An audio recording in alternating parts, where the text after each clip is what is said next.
Hello students, good morning. Hindi score with BR channel पर आपका स्वागत है। आज मैं आपके लिए लेकर आई हूँ आदिकाल की परिस्थितियाँ, आदिकाल का संपूर्ण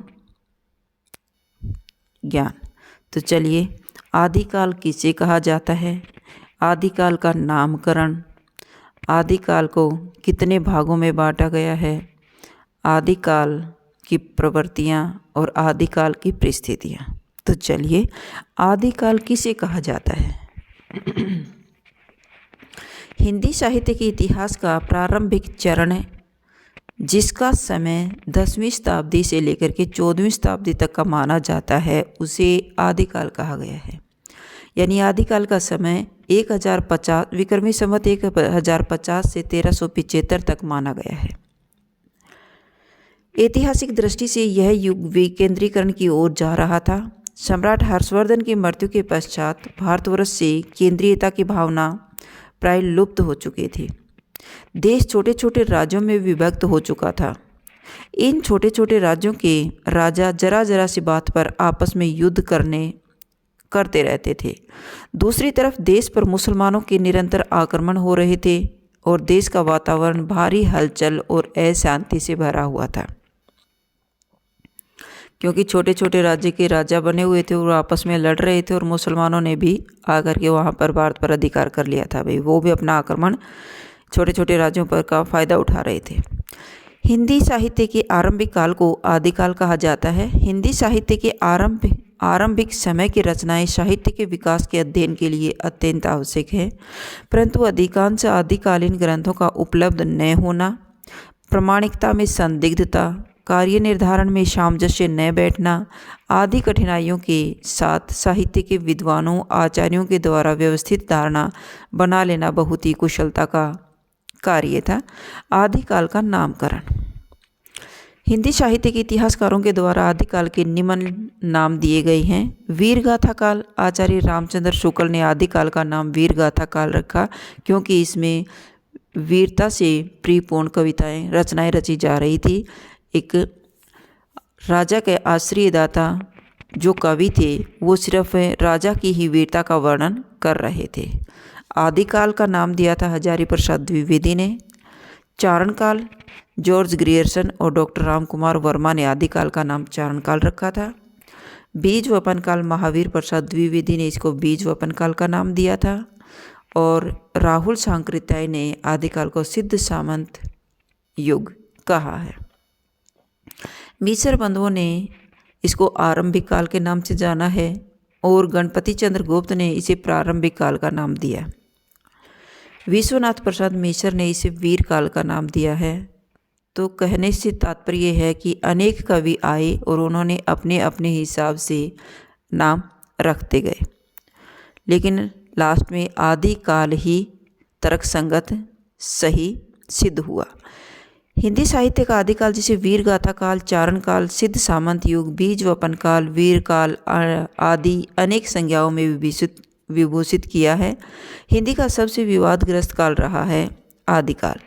इस काल में एक तरफ संस्कृत के बड़े बड़े कवि उत्पन्न हुए, जिनकी रचनाएं संस्कृत काव्य परंपरा की चरम सीमा पर पहुंच गई थी, तो दूसरी ओर अपभ्रंश के कवि भी उत्पन्न हुए, जो अत्यंत सरल और सहज भाषा में अत्यंत संक्षिप्त शब्दों में अपने मार्मिक भाव प्रकट कर रहे थे।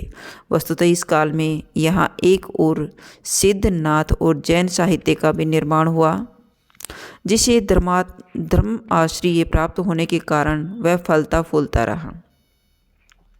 वहाँ दूसरी ओर राजस्थान के चारण कवियों के द्वारा रचित काव्य भी रचे गए हैं, जिन्हें राजा आश्रय मिलने के कारण वह प्रशंसा का विषय रहा। जो राजा के आश्रय रखने वाले जो कवि थे, वो राजा की प्रशंसा के लिए कविताएं लिखते रहे, परंतु इस काल में इन दोनों काव्य धाराओं में भिन्न लोक साहित्य की भी रचना हुई। वह लोक आश्रित होने से सुरक्षित न रह सका और अनेक कारणों से यह साहित्य लुप्त सा हो गया। उससे इनका अवश्य ज्ञान होता है कि आदिकाल में लोक साहित्य भी लोक प्रचलित रहा है। आदिकालीन साहित्य का विभाजन। आदिकाल साहित्य को 3 भागों में बांटा गया है: धार्मिक साहित्य, लौकिक साहित्य और रासो साहित्य। तो धार्मिक साहित्य में है सिद्ध साहित्य, नाथ साहित्य और जैन साहित्य। और फिर लौकिक साहित्य के है ढोला मारूरे दूहा, बसंत विलास, राहुल वेल और रासो काव्य के खुमान रासो, विशलदेव रासो और परमाल रासो। और भी रहे इनके युक्ति, व्यक्ति प्रकरण, वर्ण रत्नाकर, ये लौकिक साहित्य के हैं। और हमीर रासो, पृथ्वीराज रासो और विजयपाल रासो, ये रहे रासो साहित्य से। विद्यापति की पदावली भी लोक साहित्य में ही प्रचलित थी। नेक्स्ट है सिद्ध साहित्य किसे कहा गया,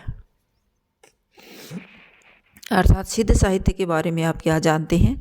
भारतीय साधना के इतिहास में 8वीं शताब्दी से सिद्धों की सत्ता देखी जाती है। तो सिद्धों का समय कब माना जाता है, 8वीं शताब्दी से माना है। बौद्ध धर्म की महायान शाखा को वज्रयान भी कहते हैं और वज्रयानियों को सिद्ध कहा गया। वज्रयान तत्व के प्रचार के लिए ब्रज भाषा में जिस साहित्य को लिखा गया था वह सिद्ध साहित्य कहलाए थे। जो महायान शाखा को वज्रयान कहा गया और वज्रयान में को ही सिद्ध कहा गया है। तो सिद्धों की संख्या 84 मानी जाती है और जिसमें 23 सिद्धों की रचनाएं उपलब्ध होती हैं। सिद्ध साहित्य के प्रमुख रचनाएं हैं दोहा कोश सरहपा की है, चर्यापद सबरपा की है, डोम्बी गीतिका डोम्बीपा की है, योगचर्या और अक्षरद्वय को उपदेश भी डोम्बीपा की है। सिद्ध साहित्य अपने नाम के पीछे पा लगाते थे, जैसे सरहपा, डोम्बीपा। नेक्स्ट है नाथ साहित्य। सिद्ध साहित्य में आई विकृतियों के विरोध में नाथ साहित्य का जन्म हुआ। जैसे सिद्ध साहित्य की रचनाओं में विकृतियां आने लगी तो उसके विरोध में नाथ साहित्य ने जन्म लिया। नाथ में ना का अर्थ है अनादि रूप और थे का अर्थ है भुवन त्रय में स्थापित होना, अर्थात नाथों की साधना प्रणाली हठ योग पर आधारित है। नाथ संप्रदाय में नाथ आते हैं आदिनाथ जो स्वयं शिव हैं, मच्छेंद्रनाथ, गोरखनाथ, गृहिणीनाथ, चरपटनाथ, चौरंगीनाथ, जालंधरनाथ, भर्तृनाथ और गोपीचंदनाथ। नाथों की संख्या 9 रही और सिद्धों की संख्या 84 रही। गोरखनाथ नाथ साहित्य के आरंभकर्ता माने जाते हैं। नाथ साहित्य के आरंभकर्ता किसे माना जाता है, गोरखनाथ को। नाथ साहित्य के प्रवर्तक भी कहलाते हैं गोरखनाथ। गोरखनाथ के द्वारा रचित 40 रचनाएं मानी जाती हैं और इनके प्रमुख रचनाएं निम्न है शब्दी, पद, प्राण संकली, शिवयाद रशन, नरवै बोध, अभय, मात्राजा योग, मात्रा जोग, सप्तवार, रोमावली आदि। नेक्स्ट है जैन साहित्य। सिद्ध साहित्य, उसके बाद आया नाथ साहित्य और उसके बाद आए जैन साहित्य। आदिकाल की उपलब्ध सामग्री में जैन साहित्य के सर्वाधिक ग्रंथ हैं। आदिकाल की उपलब्ध सामग्री, जो सामग्री उपलब्ध हुई है उसमें जैन साहित्य के भी सर्वाधिक ग्रंथ मिले हैं। जैन धर्म में 24 तीर्थकर हुए हैं। जैन धर्म के प्रवर्तक महावीर स्वामी हैं। भारत के पश्चिमी क्षेत्र में जैन साधुओं ने अपने मत का प्रचार किया। कौन से में, पश्चिमी क्षेत्र में।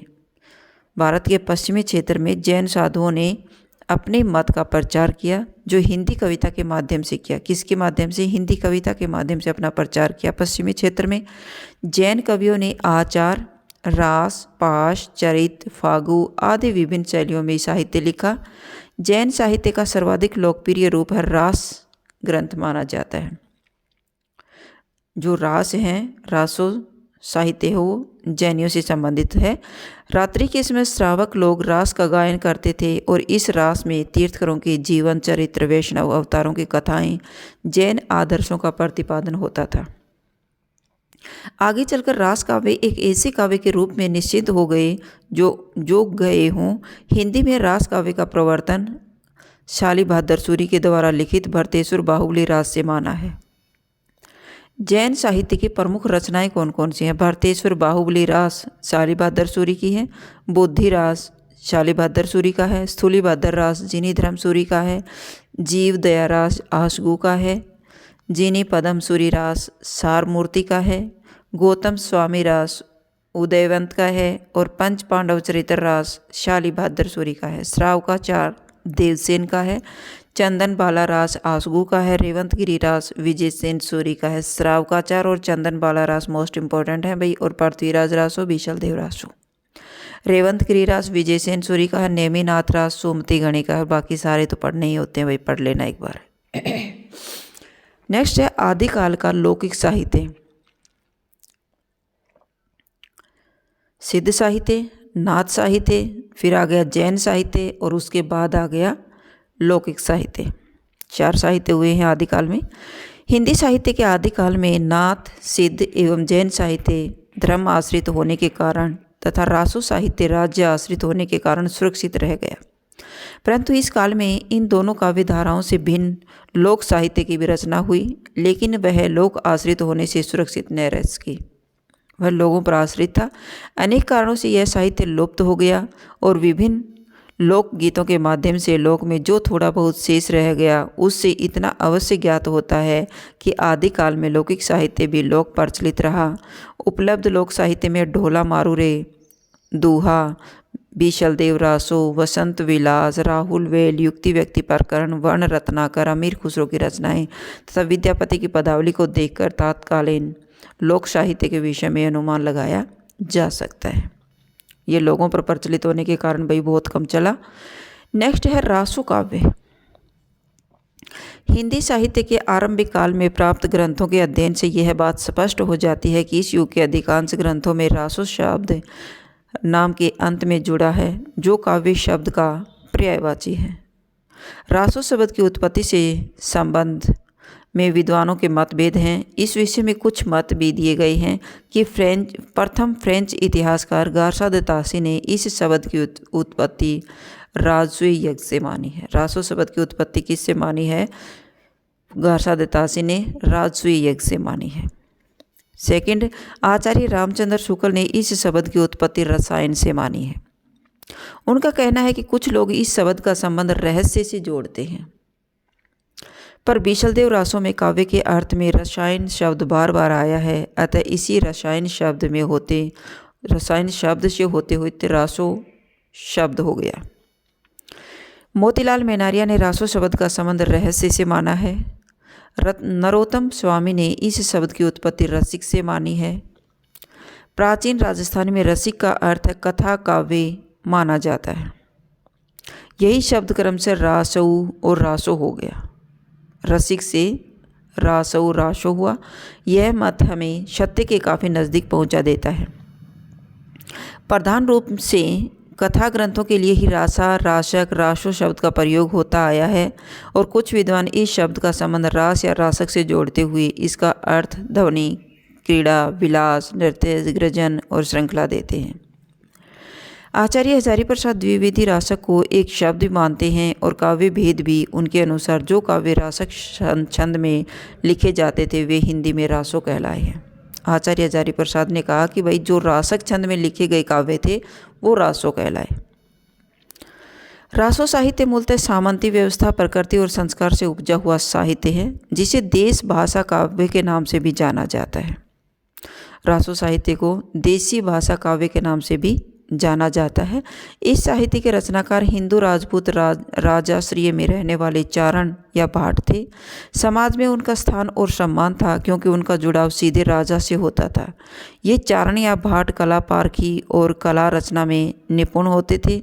ये कुशलता से युद्ध करना भी जानते थे और युद्ध शुरू होने पर अपनी सेना की अगुवाई विरुद्धावली गा गा कर किया करते थे। ये राजाओं, आश्रयदाताओं, वीर पुरुषों और सैनिकों की वीरोचित युद्ध घटनाओं को केवल बढ़ा चढ़ाकर ही नहीं, उनकी यथार्थपरक स्थिति और संदर्भों को भी बारीकी के साथ चित्रण करते थे। वीरोचित भावनाओं के वर्णन के लिए इन्होंने रासक या रासो शब्द का प्रयोग किया है। रासो साहित्य की प्रमुख रचनाएं कौन कौन सी थी? खुमान रासो। रासो काव्य परंपरा की प्रारंभिक रचनाओं में खुमान रासो का स्थान सर्वोपरि रहा भाई। इसके रचयिता दलपति विजय हैं। इनका सर्वप्रथम प्रयोग शिव सिंह सेंगर की कृति शिव सिंह सरोज में मिलता है और इसमें राजस्थान के चित्तौड़ नरेश खुमान द्वितीय के युद्धों का सजीव वर्णन किया गया है। और खुमान रासो 5000 छंदों का एक विशाल ग्रंथ भी है। इसमें 5000 छंदों का प्रयोग किया गया भाई। लिखते समय। नेक्स्ट है प्रमाल रासो। रासो काव्य परंपरा की प्रमुख कृति के रूप में प्रमाल रासो का नाम भी लिया जाता है।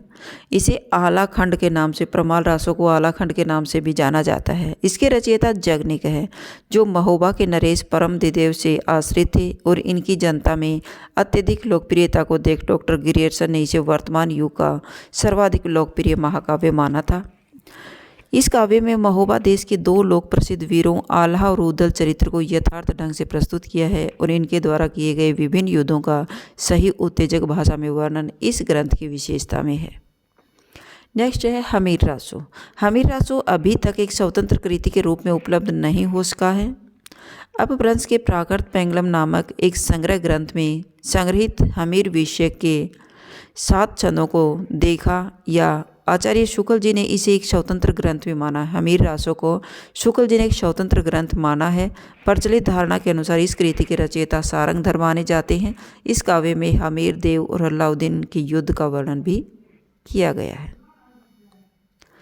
नेक्स्ट है विजयपाल रासो। मिश्र बंधुओं ने अपने ग्रंथ मिश्र बंधु विनोद में इस परंपरा की एक रचना विजयपाल रासो का उल्लेख किया। इसके रचयिता नल सिंह भाट माने जाते हैं। इस कृति में विजयपाल सिंह और बंग राजा के युद्ध का वर्णन किया गया है और इस कृति में केवल 42 छंद ही उपलब्ध हुए हैं। बीसलदेव रासो।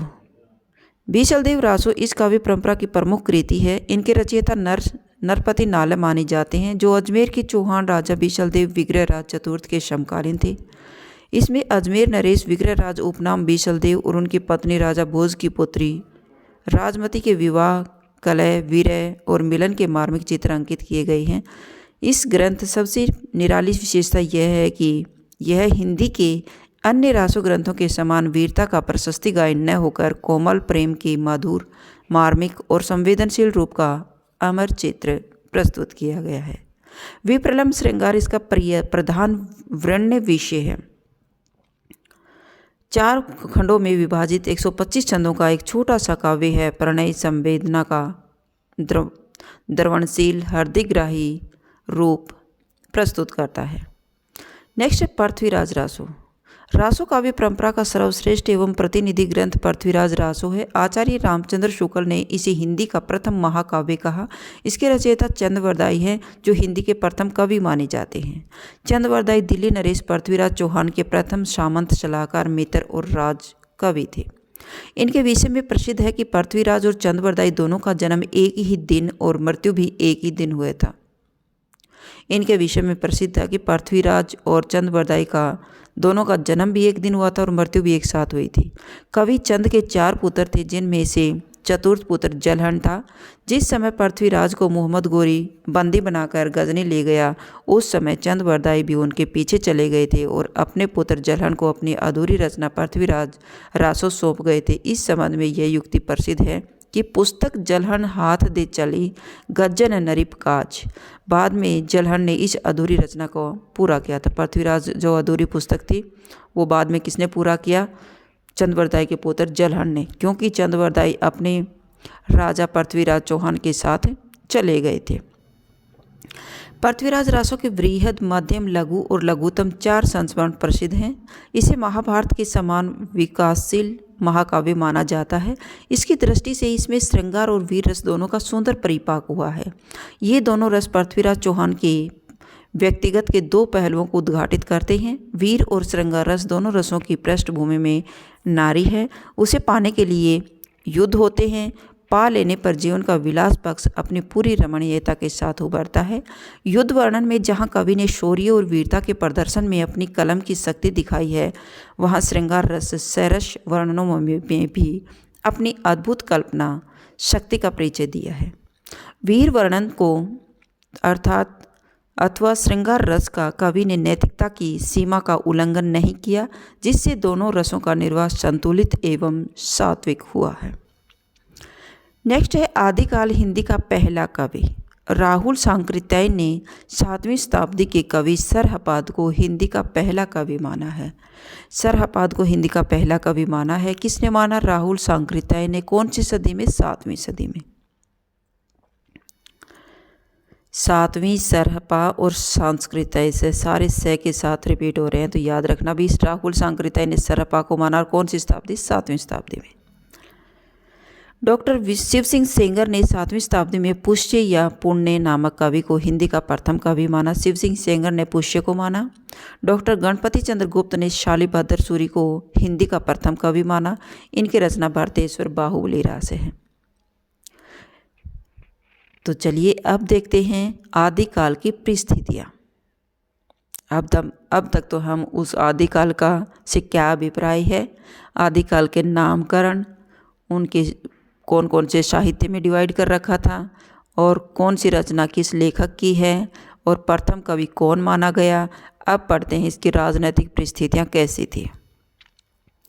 आदिकाल की परिस्थितियाँ। आदिकाल की परिस्थितियों में प्रथम पॉइंट है राजनीतिक परिस्थितियाँ। हर्षवर्धन साम्राज्य को भारत का अंतिम साम्राज्य माना जाता है। हर्षवर्धन की मृत्यु के बाद साम्राज्य लड़खड़ा गया था। ये मैंने पॉइंटों में दे दिया, भी थोड़ा सा याद करने में इजी हो जाता है। हर्षवर्धन साम्राज्य को भारत का अंतिम साम्राज्य माना जाता है। हर्षवर्धन की मृत्यु के बाद साम्राज्य लड़खड़ा सा गया था। कासिम ने भारत पर सफल आक्रमण किया। यह अरबों का प्रथम आक्रमण 712 ईस्वी में हुआ था। भारत में अरबों का आक्रमण का मुख्य उद्देश्य धन लूटना और इस्लाम धर्म का प्रचार प्रसार करना था। अरबों के आक्रमण का मुख्य उद्देश्य क्या था? भारत का धन लूटना और इस्लाम धर्म का प्रचार करना था। मोहम्मद गजनी, पहले मोहम्मद गजनी आए। 10वीं शताब्दी में गजनी का राज्य जब मोहम्मद गजनवी के हाथ में आया तो उसने भारत पर सफल आक्रमण 1001 ईस्वी में किया। मोहम्मद गजनी ने भारत पर लगभग 17 आक्रमण किया, और मोहम्मद गजनी ने 1008 ईस्वी में मूर्तिवाद के विरुद्ध नगरकोट में आक्रमण किया। मोहम्मद गजनी ने मथुरा, कन्नौज, ग्वालियर, सौराष्ट्र, बनारस आदि मंदिरों को खूब लूटा। उनका सबसे चर्चित आक्रमण 1024 ईस्वी में सौराष्ट्र सोमनाथ मंदिर पर हुआ, जो नगरों को पददलित किया गया था, और सोमनाथ मंदिर से सारा धन लूट करके गजनी चले गए थे। 11वीं 12वीं शताब्दी में राजाओं में एकता का अभाव था, अतः गजनी में तुर्कों को समाप्त कर मोहम्मद गोरी ने भारत पर आक्रमण कर लिया। अब आ गया मोहम्मद, पहले गजनी था, गजनी के बाद आ गया भाई गोरी। मोहम्मद गोरी एक कट्टर मुसलमान शासक था। उसने भारत पर प्रथम आक्रमण 1175 ईस्वी में किया, दूसरा आक्रमण 1178 ईस्वी में किया, गुजरात पर किया, और यहाँ का शासक भी बुरी तरह पराजित हुआ, क्योंकि भारत के राजा भी छोटे छोटे राज्यों में डिवाइड हो रखे थे, और एक दूसरे राजा उसका साथ नहीं दे रहे थे। इसी कारण मुसलमानों ने यहाँ पर आकर के आक्रमण करना शुरू कर दिया और राजाओं को लूटना शुरू कर दिया। 1192 में पृथ्वीराज को भी पराजित किया और मुसलमानों का राज्य स्थापित हो गया भी। इसका कारण था कि राजपूत में परस्पर फूट व पड़ोसी राज्यों के प्रति ईर्ष्या द्वेष था। राजपूत इकट्ठे नहीं थे, एक दूसरे के साथ भेदभाव चल रहा था, ईर्ष्या चल रही थी, और वो हारते जा रहे थे मुसलमानों से। इस प्रकार संपूर्ण भारत में हिंदुओं की सत्ता समाप्त हो गई और मुसलमानों का राज्य स्थापित हो गया। ईसा की 8वीं शताब्दी की 15वीं शताब्दी तक 8वीं से 15वीं शताब्दी तक राजनीतिक दृष्टि से हिंदू की राजसत्ता शनैः शनैः समाप्त होती गई, और हिंदुओं की जगह इस्लाम सत्ता धीरे धीरे उदय होता गया। विदेशियों का आक्रमण पश्चिमी उत्तर मध्य भारत पर हुआ, जिसका प्रभाव यहाँ की साहित्य पर भी पड़ा, और साहित्य में उसका वर्णन हो पाया। हमीर रासो, विजयपाल रासो, पृथ्वीराज रासो, परमाल रासो आदि ग्रंथ इनके प्रमाण हैं भाई। सेकंड पॉइंट है धार्मिक परिस्थितियाँ। ईसा की 7वीं शताब्दी से पूर्व देश का धार्मिक वातावरण शांत और सद्भावपूर्ण था। 7वीं शताब्दी से पहले धार्मिक वातावरण भी शांत था। 6वीं शताब्दी में भक्ति आंदोलन तमिल क्षेत्र से उदय होकर कर्नाटक और महाराष्ट्र में फैल गया। एक और बौद्ध धर्म का पतन हो रहा था, तो दूसरी ओर आलवार और नायनवार संतों का उदय हो रहा था भाई। बौद्ध धर्म का पतन की ओर जा रहा था, और दूसरी ओर आलवार और नायनवार संतों का उदय हो रहा था। आलवार संत 12 थे और नायनवार 63 संत ने भक्ति का विकास किया, और दक्षिण भारत से उत्तर भारत में भक्ति को लेकर आ गए। दक्षिण भारत से उत्तर भारत में भक्ति को लेकर आ गई। भक्ति आंदोलन को दक्षिण भारत से उत्तर भारत में लाने का श्रेय किसका था? रामानंद को दिया जाता है भाई। मोस्ट इंपॉर्टेंट क्वेश्चन है। उत्तर भारत में भक्ति आंदोलन 13वीं शताब्दी में आई और रामानंद के शिष्य बने कबीर, रैदास, धन्ना, पीपा, सेना आदि। भक्ति उपजई द्राविड़ लाए रामानंद। तो कहने का मतलब है कि जो भक्ति उपजी थी उसको कौन लेकर के आए थे? दक्षिण भारत से रामानंद लेकर आए थे उत्तर भारत में। एक और जैन धर्म, शैव धर्म आपस में टकराव की स्थिति में थे। दोनों में प्रतिस्पर्धा का दौर चल रहा था। राजपूत अहिंसा में विश्वास नहीं करते थे, अतः शैव धर्म को माना और जैन धर्म का हास्य हुआ। और राजपूतों के कारण ब्राह्मणों का भी खूब बोलबाला था। अपनी शक्ति क्षीण होता देख बौद्ध धर्म रूप बदलकर सामने आया। बौद्ध धर्म महायान शाखा के रूप में आ गया, जिसमें तंत्र मंत्र, जादू टोने, ध्यान धारण आदि का महत्व था। अतः लोग इससे प्रभावित होकर जादू टोने के चक्कर में पड़ गए। जनता को कोई सही राह नहीं पा रहा था। भ्रमित जनता को नई दिशा प्रदान करने के लिए शंकराचार्य, रामानुजाचार्य आदि सामने आए। नेक्स्ट है सामाजिक परिस्थितियाँ। अब तक पढ़ा हमने राजनीतिक परिस्थिति, धार्मिक परिस्थिति और अब आ गई सामाजिक परिस्थिति। जनता की स्थिति अत्यंत दयनीय थी। जनता शासन और धर्म दोनों से स्वयं को निराश्रित पा रहा था। वास्तविकता यह थी कि दोनों ही जनता का शोषण कर रहे थे। समाज छोटी छोटी जातियों उपजातियों में विभाजित था। समाज में अनेक रूढ़ियां पनप रही थी। समाज में नारी की दशा अत्यंत शोचनीय और दयनीय हो गई थी। वह मात्र भोग की वस्तु रह गई थी। उनका क्रय विक्रय किया जाने लगा था। सामान्य जन शिक्षा से वंचित था। निर्धनता बढ़ती जा रही थी। सती प्रथा का भयंकर अभिशाप और राजपूतों में आत्मसम्मान का स्वाभिमान था। नारी के कारण युद्ध भी हुआ करते थे। राजाओं में बहुविवाह की प्रथा का प्रचलन था। सामंती व्यवस्था से सामान्य जन आक्रांत हो गया था भाई। फिर आ गई सांस्कृतिक परिस्थितियाँ। हर्षवर्धन के समय तक भारतीय संस्कृति अपने चरम उत्कर्ष पर थी। उस समय तक स्वाधीनता तथा देशभक्ति के भाव दृढ़ थे। पारंपरिक संगीत, मूर्ति, चित्र, स्थापत्य आदि कलाओं में खूब प्रगति की। उस समय मंदिरों का निर्माण भी भव्य रूप में हुआ। भुवनेश्वर, सोमनाथ, पुरी, कांची, तंजौर, खजुराहो आदि प्राय सभी कलाओं में धार्मिक भावनाओं की छाप थी। अल-बरूनी ने हिंदुओं की मंदिर शैली की बड़ी प्रशंसा की, किंतु मुसलमानों ने इस कला पर कुठाराघात किया और मंदिरों को नष्ट करवा दिए। क्योंकि मुसलमानों ने आकर के भारत पर आक्रमण कर लिया और हिंदुओं की जो कलाकृति थी उसको नष्ट करने लगे और मंदिरों को तोड़ने लगे। यवनों के आक्रमण से भारतीय संस्कृति का विघटन होने लगा। हमारे त्योहार, मेला, खान पान, वेशभूषा, विवाह आदि पर इस्लाम का गहरा प्रभाव पड़ता गया। कला के क्षेत्र में भी भारतीय परंपरा लुप्त हो गई। गायन, वादन, नृत्य आदि पर भी अब विदेशी संस्कृति का प्रभाव पड़ा। हिंदू राजाओं ने भी विदेशी कलाकारों को प्रश्रय प्रदान किया, जिसके कारण धीरे धीरे भारतीय संस्कृति लुप्त होती गई। मुसलमान मूर्ति विरोधी थे, अतः मूर्ति कला का भी विकास समाप्त हो गया। साहित्यिक परिस्थितियाँ, ये अभी पढ़ रहे थे हम सांस्कृतिक परिस्थितियाँ, और अब है राजनीतिक परिस्थिति पढ़ा, उसके बाद पढ़ा धार्मिक परिस्थिति, फिर पढ़ा हमने सामाजिक परिस्थिति, फिर पढ़ा हमने सांस्कृतिक परिस्थिति, और अब है साहित्यिक परिस्थिति। इस काल में साहित्यिक परिस्थितियों का विशेष महत्व था। अशांत वातावरण में भी इसने निरंतर विकास किया। किसने? साहित्य ने। इस काल में ज्योतिष, दर्शन, स्मृति आदि विषयों के अलावा हर्ष तथा निषेध चरित्र आदि जैसी कवियों की रचना हुई।